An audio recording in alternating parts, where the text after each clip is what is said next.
maamulka degmada warta nabadda ayaa olole nadaafadeed waxa ay ka wadeen degmadaasi iyadoona ololaha nadaafada ay xoogiisu ka socotay warta degmada oo ay biyo dhigeen halkaasi kadib markii roob lagu diirsaday ee ka da'een magaalada Muqdisho. Gudoomiyaha degmada warta nabadda ayaa waxay sheegtay in nadaafadani ay wadeen muddo 6 maalmood ah. Sidoo kale gudoomiyaha ayaa waxay xustay in ay ka shaqeynayeen qaar ka mid ah wadooyinka degmada kuwaasi oo ay carro xireen. Maanta maamulka gobolka Banaadir ee sharaf weyn u ah in xaruntii degmada iyo nawaaxigeeda degmada Wardhiigley ee shaqo ka socoto maalintii lixaad taasoo lagu nadiifinayo biyihii roobabkii ay keeneen iyo maxaa la yiraahdaa warartii biyaha ay sameeyeen. Halkan aan ku sugannahay waa warta weyn ee degmada warta nabadda ay biyo fadhiyeen muddo aad u badan, biyahaas oo sababay in xaafada qaybo badan oo kamid ah laga guuro.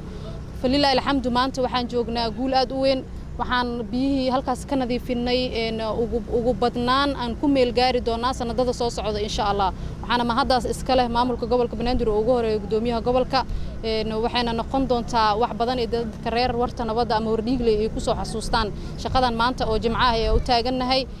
waana shaqo sii socon doonto maalmahan dhow ilaa ay laga nadiifiyo laga noqdo wartaasi aysan noqonin degmada warta nabadda meel dambe oo biyo dega laguna arkin insha Allah.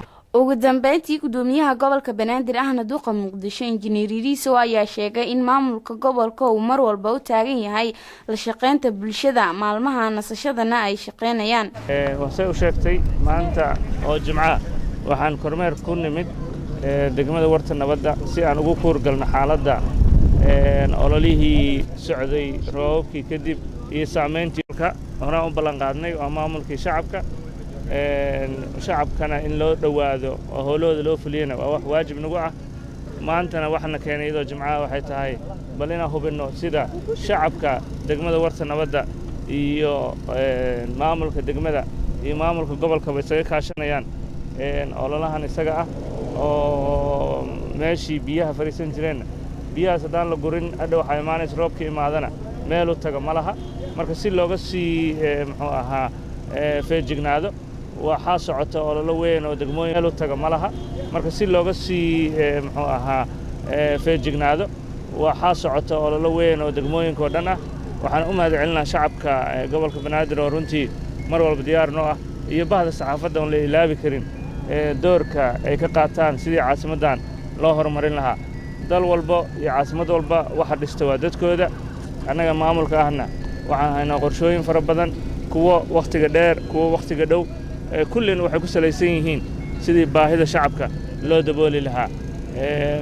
ummadana waxaan rabnaa wax laale wixii tabasho iyo cidii qabtan noo timaado annagana waxaan ugu ballana inaan bulshadan u adeegno si hagar la'aan iyo daacada.